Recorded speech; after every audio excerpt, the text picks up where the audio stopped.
Halo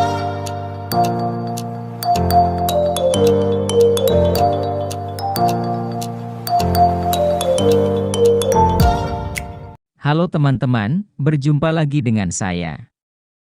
Kembali kita akan menanggapi video Ustadz Kainama. Kali ini kita akan menanggapi satu persatu klaimnya dalam pembahasannya di channel Aristo yang berjudul Mekah dalam Alkitab. Videonya panjang, jadi kita menanggapinya satu persatu. Berikut adalah klaim pertama yang kita akan tanggapi. Syukran. Mazmur 84 ayat 1. Nanti kita sampai 6 ya, ini GPS. Ini GPS-nya ini. Sekali lagi, ini GPS-nya. Global Positioning System. Asik. Ya, oke ya. Untuk pemimpin biduan menurut lagu Gitit Bani Korah. Tentang apa? Tempat kediamanmu ya Tuhan. GPS ini. Jadi kalau kita cari location, kita ketik tempat lokasi Anda, itu langsung nyambung. Ini GPS.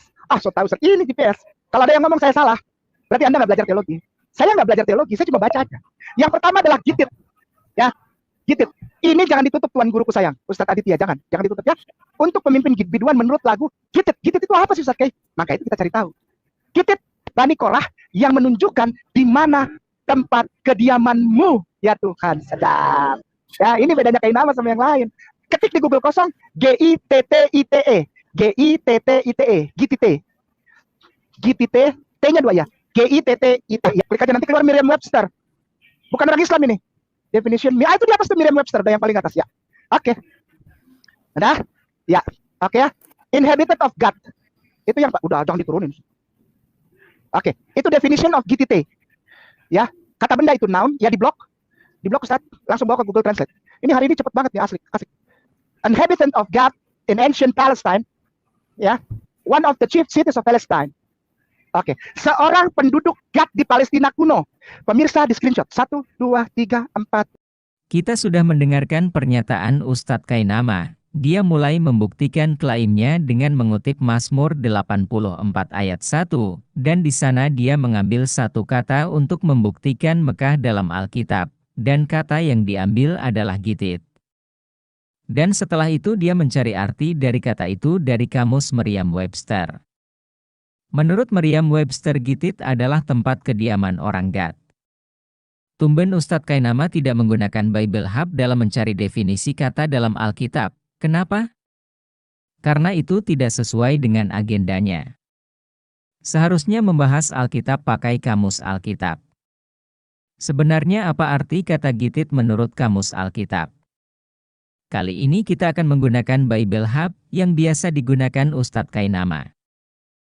Di sana dikatakan, Gitit adalah alat musik, oleh beberapa orang yang dianggap telah digunakan oleh orang-orang Gad, dan oleh orang lain untuk digunakan pada perayaan-perayaan kuno.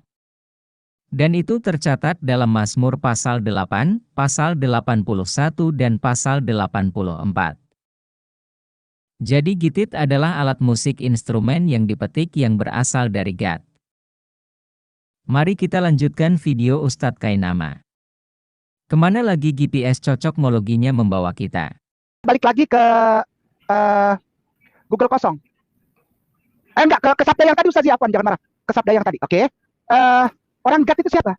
1 Samuel 17 nomor 4. Ini imam-imamnya Raja Daud ya. Gitit dan Bani Korah ini, Bani Korah ini rekam jejak digital. Bani Gitit dan Bani Korah itu imam-imam untuk Raja Daud. Raja Daud kalau sholat, diimaminnya sama ini. Ngerti ya? Setelah dari Mazmur, Ustadz Kainama pindah ke ayat lain yaitu 1 Samuel 17 ayat 4.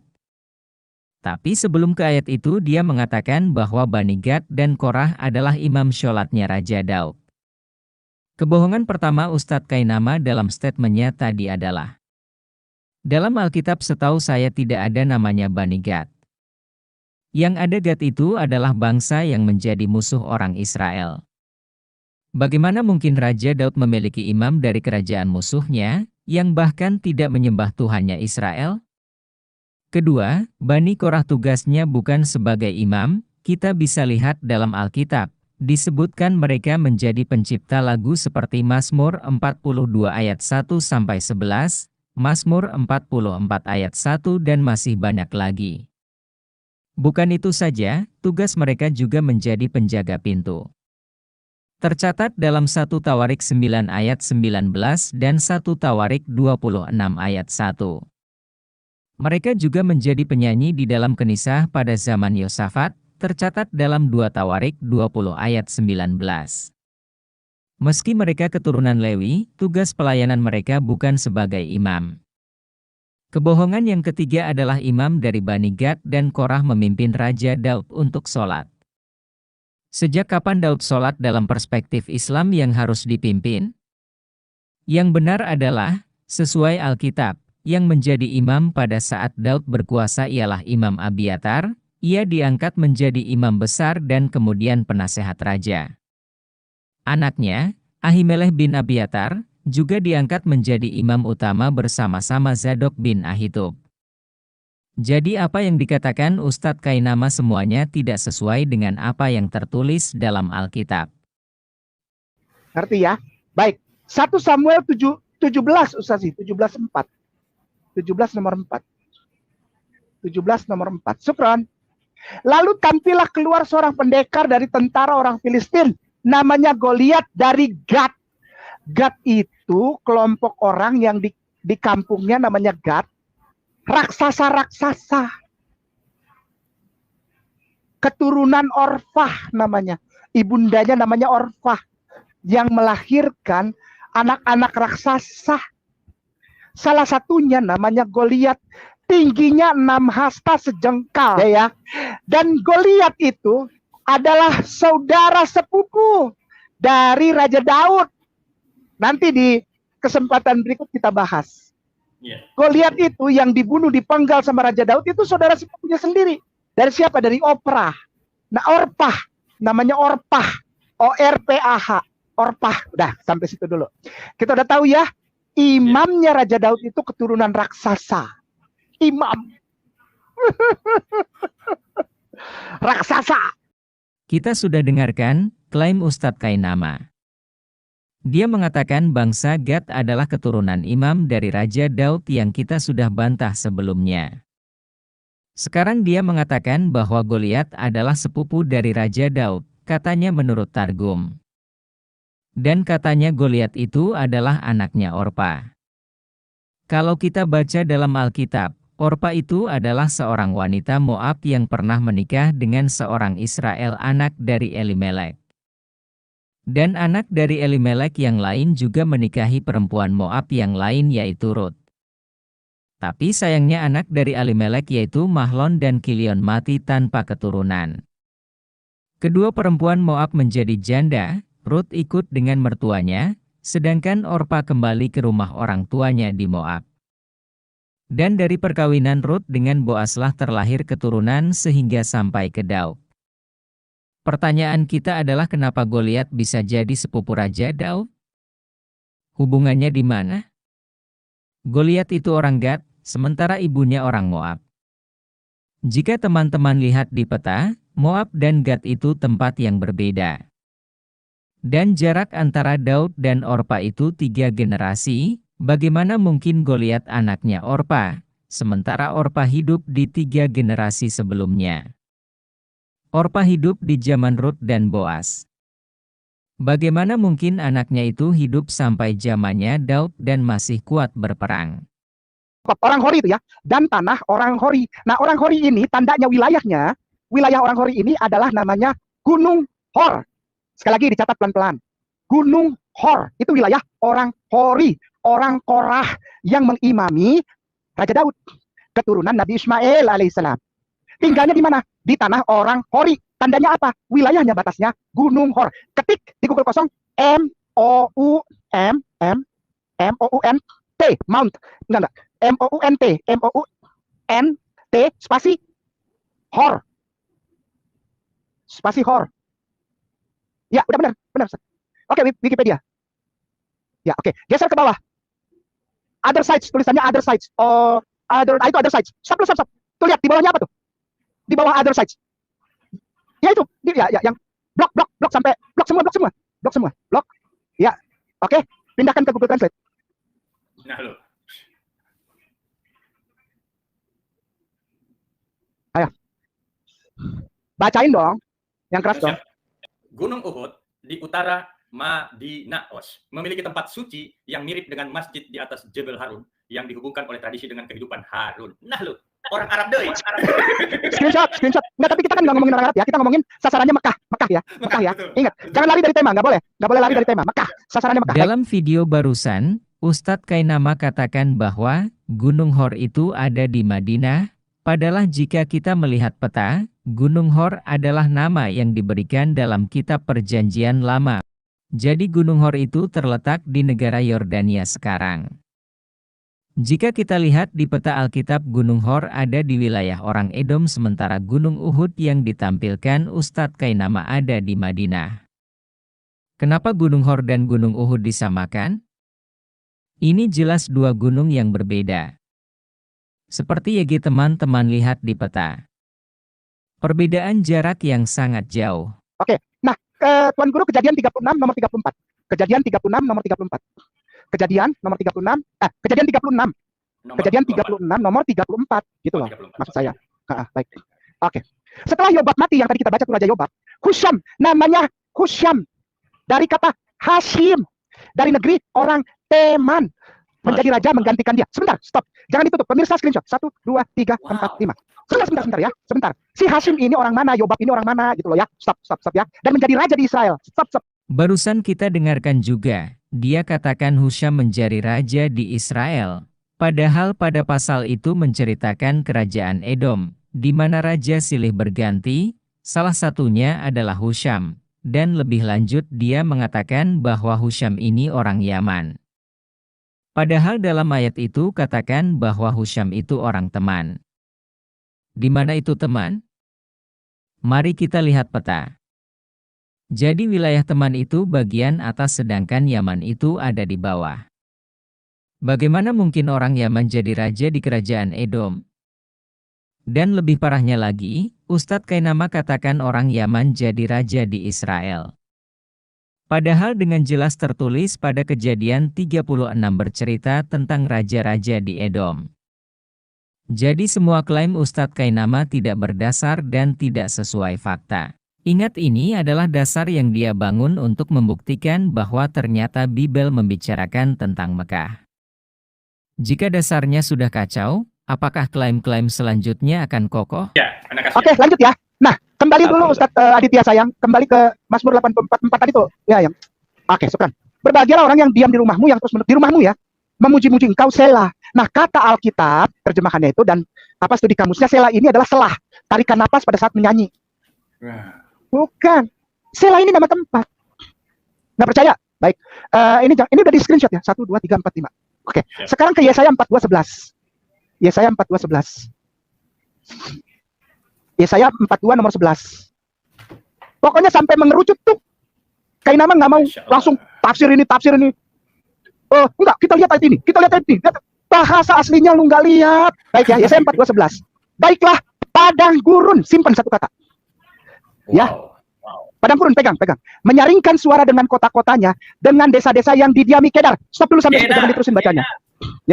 Ya, stop dulu. Ketik di Google kosong Kedar. Kedar. Yang keren ini. Kedar. Pasti Arab. Kedar itu rumah. Kedar. Ya, klik aja lah, sembarang lah, klik Kedar sembarang. Oke, udah? Ya, udah ya. Tinggal di wilayah Jazirah Arab. Klik Jazirah Arabnya tuh. Kedar atau Kedar adalah nama orang, suku bangsa, nama yang klik Jazirah Arab. Dah ya. Geser ke bawah Ustaz sih. Kita lihat gambar ketiga. Geser ke bawah, pelan, Saudi Arabia. Terus. Nah, lu. Wah, kok nggak ada mapnya? Jazirah Arab. Oh, enggak. Jazirah Arabnya digambar aja Ustaz sih. Gambar Jazirah Arab. Tapi nggak apa-apa. Udah nggak apa-apa, balik lagi ke situ ya. Kita udah tahu ya Jazirah Arab. Nggak apa-apa lah, nggak dapet gambarnya. Ya, pokoknya orang Kedar ini, iya orang Arab. Kedar itu orang Arab. Ya. Orang Arab pokoknya. Bukan orang tidak bersunat makan babi kecap, bukan. Oke teman-teman, kita baru saja dengarkan bersama bagaimana pernyataan dari Ustadz Kainama. Dia mengutip Mazmur 84 ayat 4, di mana dia mengatakan bahwa kata Selah itu adalah nama tempat, bukan suatu tanda perhentian atau pause atau helaan napas, seperti yang ada dalam definisi Alkitab atau dalam kamus Alkitab. Dan dia mengatakan bahwa Sela itu adalah nama tempat. Untuk membuktikan klaimnya, dia membuka kitab Nabi Yesaya 42 ayat 11. Sebelum sampai ke kata Sela, dia melihat kata Kedar, dan dia berhenti sejenak dan melihat di mana itu Kedar. Dia mengatakan Kedar itu di Jazirah Arab. Tetapi yang tidak jujurnya Ustadz Kainama, dia tidak menjelaskan secara terperinci Jazirah Arab bagian mana Kedar tersebut. Kalau kita melihat dari sumber yang diambil oleh Ustadz Kainama, justru dijelaskan di sana bahwa Kedar itu berada di daerah utara Jazirah Arab. Bahkan dari sumber Ustadz Kainama sendiri menunjukkan peta dari daerah Kedar itu sendiri di bagian utara Jazirah Arab. Jadi Kedar itu tidak sampai ke daerah Mekah. Kita juga dengarkan bersama tadi Ustadz Kainama mengatakan bahwa orang Kedar itu orang Arab, bukan orang yang makan babi kecap dan tidak disunat. Tapi menurut sumber yang digunakan oleh Ustadz Kainama tadi, apa agama dari Bani Kedar atau orang Kedar? Seperti yang teman-teman lihat di layar, dikatakan bahwa mereka itu politeisme atau politeisme, artinya mereka menyembah banyak dewa. Jadi apa yang dikatakan oleh Ustadz Kainama salah besar. Justru keyakinan orang Kedar beda sekali dengan apa yang diyakini oleh Ustadz Kainama, di mana orang Kedar meyakini banyak dewa. Dan sepertinya Ustadz Kainama sedang mencocokmologi keyakinannya sekarang dengan keadaan waktu itu. Dan orang Arab. Tuh di bawahnya. Nah, di bawahnya negara Arab Saudi, blok. Di screenshot pemirsa, nama kotanya apa tuh? Terus ke bawah tuh. Negara Arab Saudi meliputi hampir seluruh Jazirah Arab. Kebanyakan penduduk Jazirah ini tinggal di Arab Saudi, Suriah, Irak, dan Yaman. Jazirah ini mengandung sejumlah besar minyak bumi dan merupakan tempat suci Islam, yaitu Makkah and Madinah. Yesaya yang tulis, bukan Kainama. Yesaya yang tulis, Yesaya, ya. Yesaya. Ya, udah. Screenshot pemirsa 1 2 3 4 5. Oke teman-teman, kita sudah dengarkan bersama. Kembali Ustadz Kainama memaksakan pemikirannya dan mempengaruhi para pendengarnya bahwa Kedar itu ada di Arab Saudi, tepatnya di Mekah. Padahal daerah Arabia itu sangat besar, ada yang utara, ada yang selatan. Seperti peta yang kita tunjukkan tadi, bahwa Kedar itu berada di bagian utara dari Arabia, tidak sampai ke Mekah. Kembali ke Yesaya 42:11 tadi Ustaz. Kembali ke situ. Yesaya 42:11. Pokoknya sampai mengerucut sampai dapat benar-benar Mekah gitu ya. Baiklah padang gurun menyaringkan kota-kotanya. Tadi udah disebut kota-kota di padang gurun itu apa? Di Kedar itu, Makkah dan Iya, betul. Madinah. Madinah. Ya, baiklah bersorak-sorak penduduk Bukit Batu. Ingat tuh Bukit Batu. Udah geser ke bawah, ayat kita baca. Biarlah padang belantara, padang gurun itu padang belantara ya, padang pasir. Dan kota-kotanya, udah dapat tadi. Mekah, Madinah. Mengangkat suara mereka desa-desa yang didemi kaum Kedar. Kedar udah jelas keturunan Arab. Udahlah orang Arab lah ya. Biarlah penduduk Sela. Sela itu bukan selah tarik nafas. Nama kota. Tempat Sela itu. Sela itu tempat. Bang, Nanti kalau saya kasih tahu sakit hati lagi. Gak apa-apa, Mas. Sela itu nama tempat. Oh ya, oke, kita sekalian aja kita bikin sakit hati ya.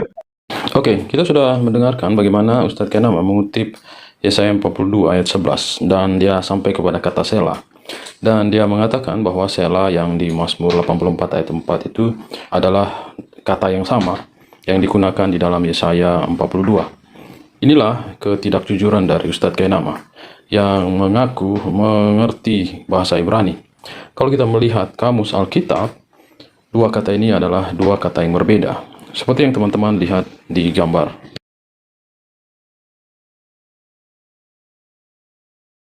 Bahasa aslinya lu nggak lihat.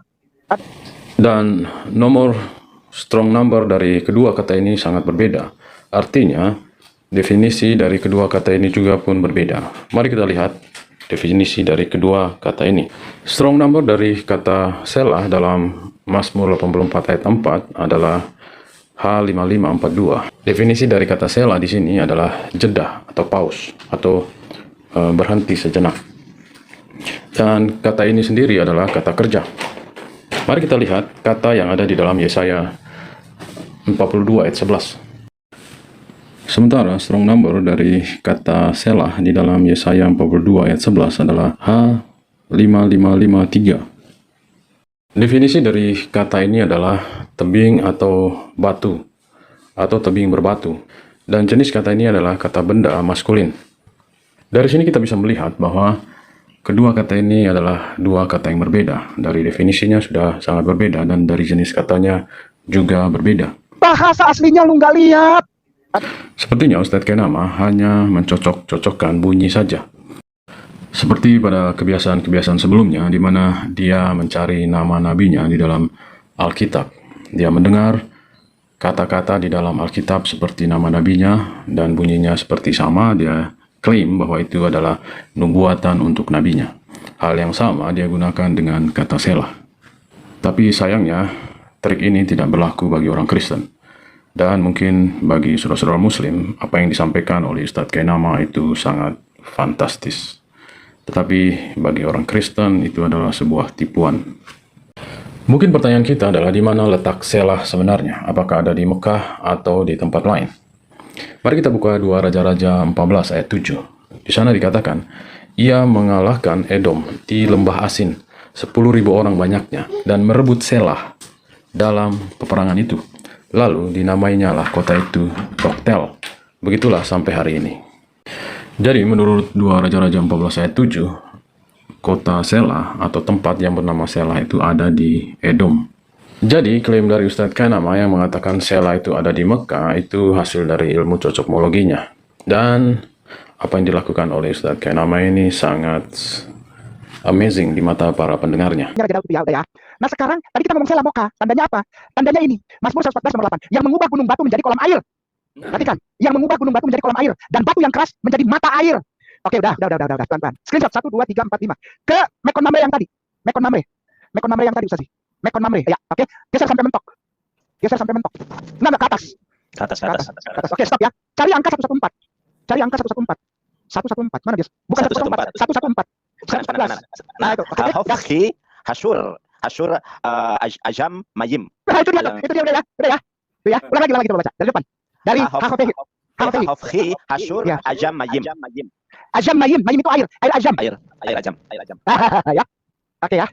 Biar puas, biar hati senang, ya. Oke, dadah. Screenshot pemirsa 1 2 3 4 5 ya, screenshot sudah ya. Nanti kalau tanya bacanya gimana Ustaz? Telepon evangelis, suruh dia baca. Ya, Mayim itu artinya apa evangelis? Air. Air. Oke. Air jam berarti ya. Ya udah ya, biar puas ya. Oke ya. Oke teman-teman, kita baru saja mendengarkan klaim dari Ustadz Kainama yang mengutip Mazmur 114 ayat 8 untuk menunjukkan bahwa yang dimaksudkan dalam ayat itu adalah air Zam-Zam yang ada di Mekah. Padahal jika kita membaca Mazmur 114 ayat 1-8 itu mengisahkan bagaimana tuntunan Tuhan kepada bangsa Israel ketika mereka keluar dari tanah Mesir. Dan ayat 8 adalah kisah tentang mujizat bagaimana Tuhan menyediakan air dari gunung batu untuk bangsa Israel. Teman-teman bisa lihat pada perikop berikut ini. Dari judul perikopnya saja, teman-teman bisa simpulkan ini bercerita tentang apa. Di sana dikatakan kejadian yang ajaib pada waktu Israel keluar dari Mesir. Jadi Mazmur 114 ayat 1-8 mengisahkan bagaimana kejadian-kejadian ajaib yang Tuhan lakukan kepada bangsa Israel. Dan termasuk ayat 8 di mana Tuhan di sana katakan mengubah gunung batu menjadi kolam air dan batu yang keras menjadi mata air. Dan kejadian ini teman-teman bisa baca di dalam Keluaran 17 ayat 1-7 dan Bilangan 20 ayat 2-13. Oke, kembali ke apa sabda yang tadi. Mazmur 114:8. Oke tuh ya, udah ya. Geser ke bawah Tuan Guru, mohon maaf. Aku mohon maaf banget Ustaz. Tadi dia geser ke bawah. Yang ada angka-angka itu, angka concordance. Stop. Gunung Batu, diklik nomor 6697 jadi klik. Oke ya. Nah, TSUR itu di blok. TSUR yang di bawah angka. Bukan itu, bukan. TSUR paling kanan. Bukan, paling kanan. Oke, dibawa ke Google kosong. Ustaz. Google kosong. Oke. Google kosong, bukan Google Translate, bukan Ustaz. Apa? Jangan marah. Ya. Sur, oke. Sur, udah. Tuh, lihat itu. Gua sur dan kisah aja, enggak apa-apa. Gua sure, saya lewatin kemarin ini, saya datangi. Klik. Di mana itu? Geser ke bawah. Geser ke bawah di mana? Ustaz. Gua sur. Bukan, ini pada saat hijrah. Republika ya. Tapi jangan yang Republika nanti orang enggak percaya. Ulang lagi Ustaz. Ulang ke yang tadi. Tambahin di sebelum sur itu gunung sur. Gunung Sur. Iya. Atau Jabal Sur aja Jabal. Jabal Sur. Jabal kan gunung. Ya. Wikipedia, cari yang Wikipedia ada. Wikipedia. Itu Wikipedia tuh. Jabal Sur. Iya. Jabal Sur di mana katanya dekat dengan mata air Hejam Mayim tadi itu. Ya, jadi nggak boleh ngarang. Tuh baca. Nama sekolah terletak di bagian bawah Mekah. Di sebelah selatan distrik Jabal Al-Misfalah. Sur. Nama sebuah gunung di Arab Saudi terletak di bagian bawah Mekah di sebelah selatan distrik Al-Misfalah. Tinggi gunung adalah 1.400 meter. 405. Screenshot. Mazmur 1148 ini GPS kita harus sebutin. Oke ya. Oke, sekarang gini ke Google. Oke teman-teman, kita sudah dengarkan bersama klaim dari Ustadz Kainama dengan ilmu cocokmologinya. Mendengar satu kata yang bunyinya hampir sama dengan gunung yang ada atau bukit yang ada di Mekah, dia langsung mengklaim bahwa itu adalah kata yang sama. Oke, mari kita buktikan klaim dari Ustadz Kainama yang mengatakan bahwa kata Bukit Batu atau dalam bahasa Ibrani-nya adalah Sur adalah gunung yang ada di Mekah. Seperti yang saya sudah bilang sebelumnya bahwa Mazmur 114 ayat 8 itu mengisahkan kembali kejadian ajaib yang ada di Keluaran 17, di mana Tuhan melakukan mujizat mengeluarkan air dari gunung batu. Dan kita bertanya di mana kejadian itu berlangsung. Kita bisa baca di dalam Keluaran 17 ayat 1 mengatakan, kemudian berangkatlah segenap jemaah Israel dari padang gurun Sin, berjalan dari tempat persinggahan ke tempat persinggahan sesuai dengan titah Tuhan. Lalu berkemalah mereka di Rafidim, tetapi di sana tidak ada air untuk diminum bangsa itu. Jadi, clue yang kita miliki berdasarkan Keluaran 17 ayat 1 adalah ada tempat yang mana orang Israel berhenti dan tidak ada air, dan nama tempat itu adalah Rafidim.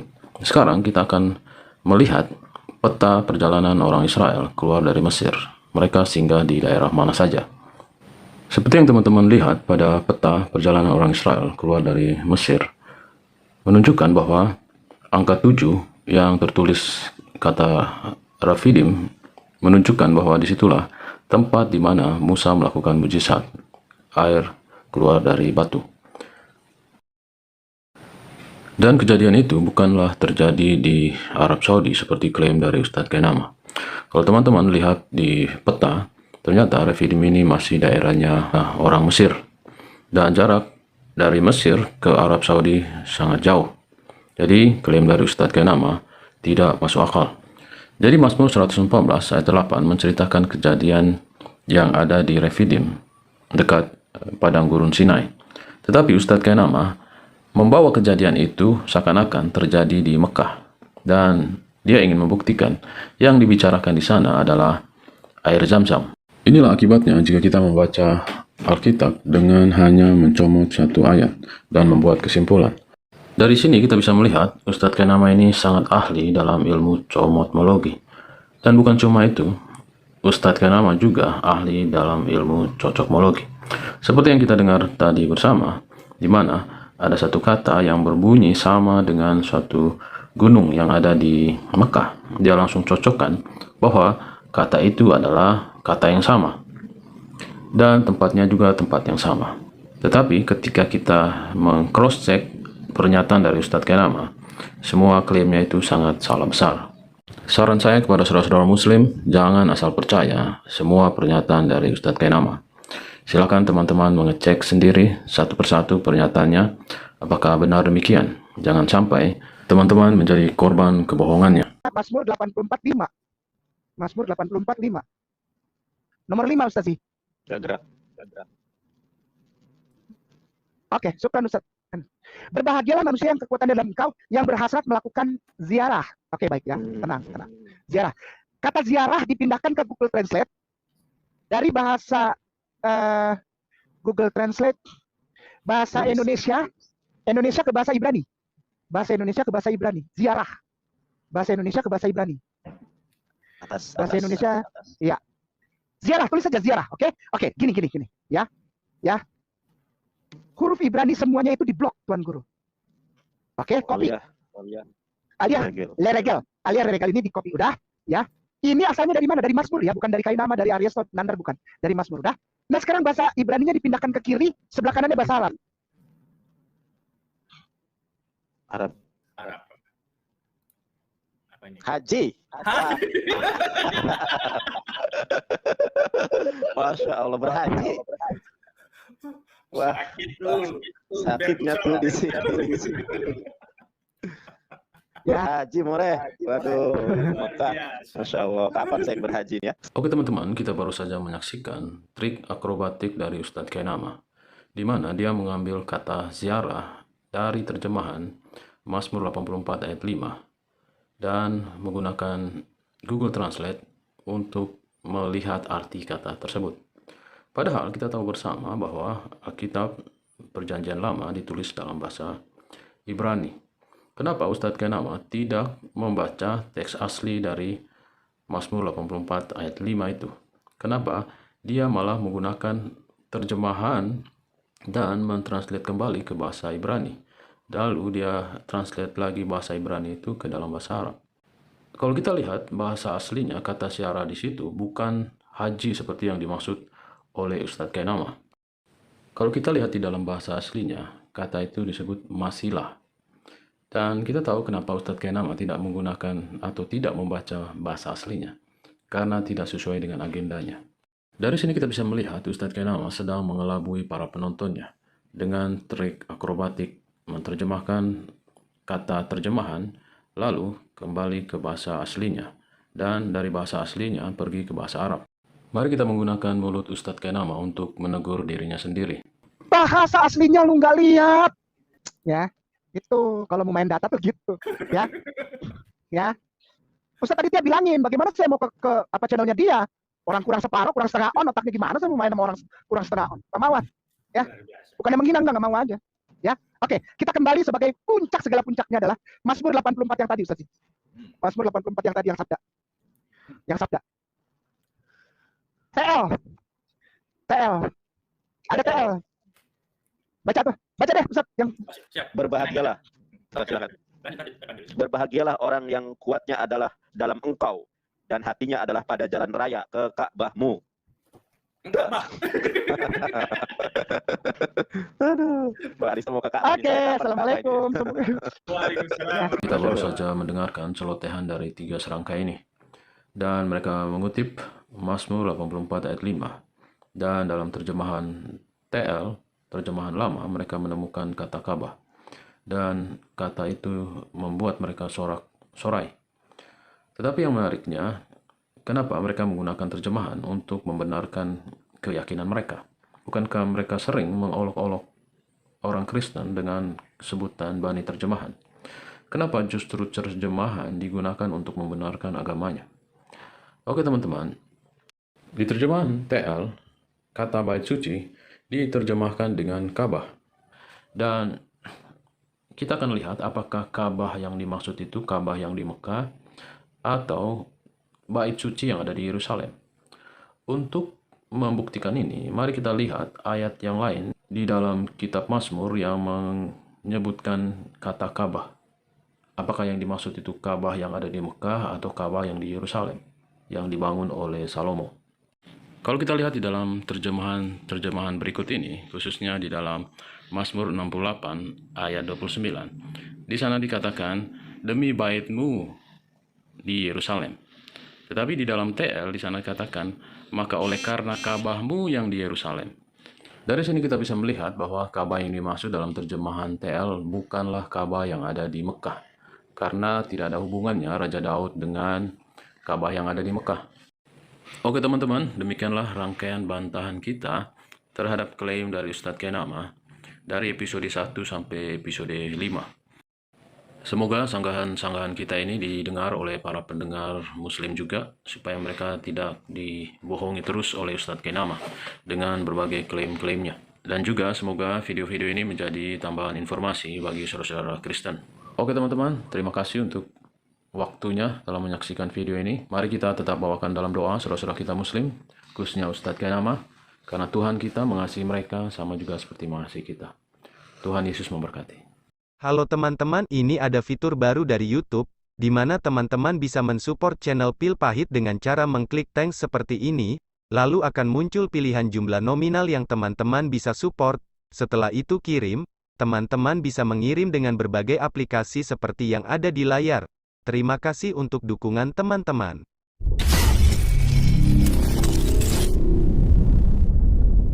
Jadi Ikhwan Akhwat, Ya. bagi Anda yang nanti juga bisa googling gitu ya sosok Ahmad Kainama, bahkan nanti nama waktu Nasraninya juga keluar gitu ya. Agustinus Christopher Kainama. Christopher Kainama. Agustinus Bapak Gereja itu namanya. Dipakaikan pada saya karena papi saya Pas baptis harus ada nama baptis. Nama baptis itu diambil dari nama-nama Bible dan nama-nama Bapak Gereja. Bapak Gereja Agustinus. Lalu Kristo itu pengikut Kristus. Ovel anak laki-laki. Christophel artinya anak laki-laki pengikut Kristus. Kainama itu nama saya. Jadi kalau googling pasti nanti akan keluar juga sejarah riwayat pendidikan beliau itu keluar.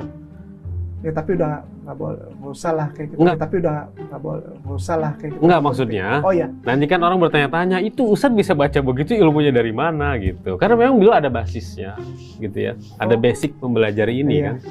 Ya walaupun Gitu. tidak dipercaya. Alhamdulillah. Kita akan cek di sini Kainama ya. Ya tapi udah nggak boleh, nggak usah lah kayak gitu. Enggak maksudnya. Mahasiswa Kainama ya. Di sini Christopher Kainama nggak ada ya. William dan lain-lain. Kainama keluar semua Kainama di sini, tetapi tidak ada satupun nama di sini Christopher Kainama dan lain-lain gitu. Kenapa? Karena memang dia nggak kuliah, nggak terdaftar. Kalau memang dia pernah kuliah S1 yang di Indonesia setidaknya, ya pasti akan namanya ada.